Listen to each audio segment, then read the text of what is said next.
Assalamualaikum warahmatullahi wabarakatuh. Perkenalkan, nama saya Misin Aulia Putri dengan NPM 2508260193 ingin melakukan presentasi mind mapping di blok BSO1.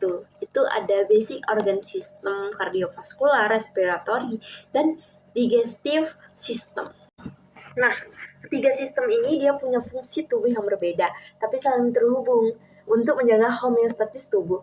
Kardiovaskular mengedarkan darah, oksigen, nutrisi, dan hormon. Respiratory dia mengambil oksigen dan membuang CO2.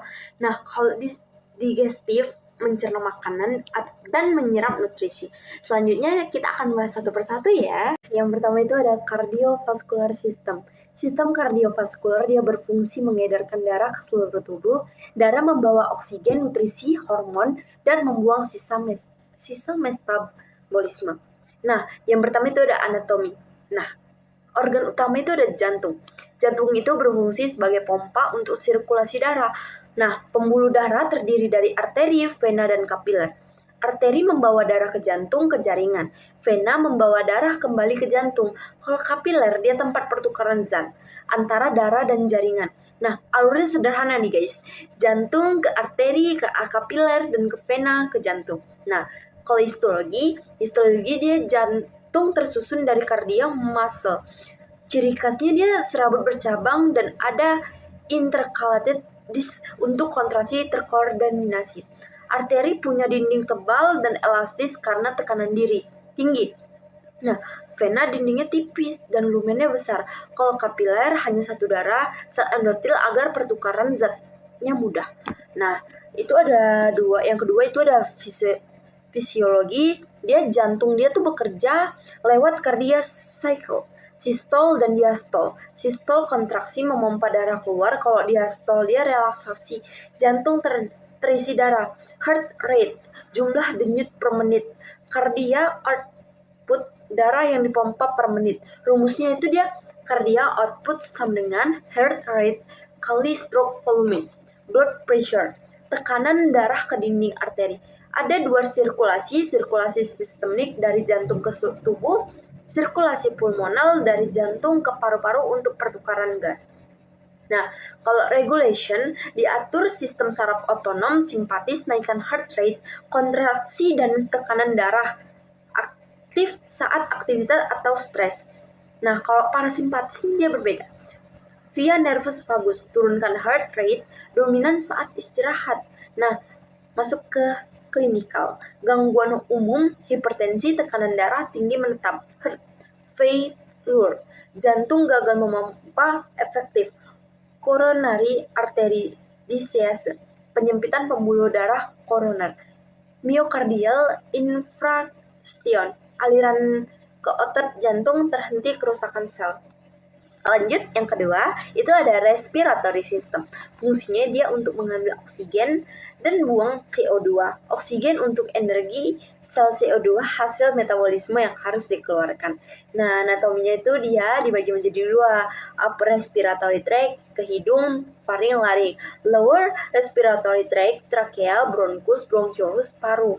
Nah, di paru ada alveoli. Alveoli itu di tempat pertukaran gas, O2, dan masuk ke darah. CO2 keluar udara. Nah, kalau histologinya dia saluran napas yang dilapisin respiratory epitelium dengan sel bersilia dan sel goblet. Silia digerakkan melalui mukus dan kotoran keluar di alveoli, dan pneumosit tipe 1 untuk pertukaran gas, dan pneumosit tipe 2 yang dihasilkan surfaktan untuk mencegah alveoli kolaps. Nah, lanjut ke fisiologi.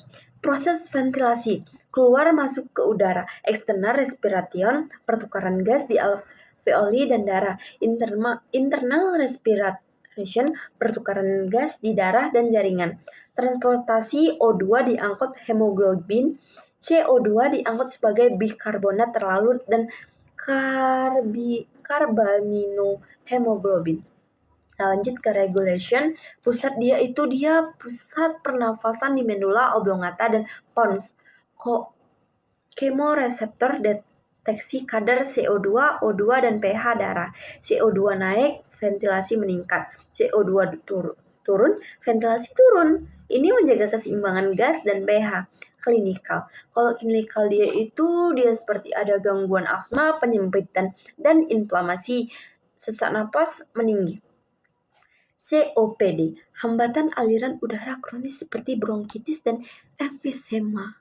Pneumonia, infeksi paru, gangguan pertukaran gas. Respiratory failure, dia paru gagal memenuhi O2 atau membuang CO2.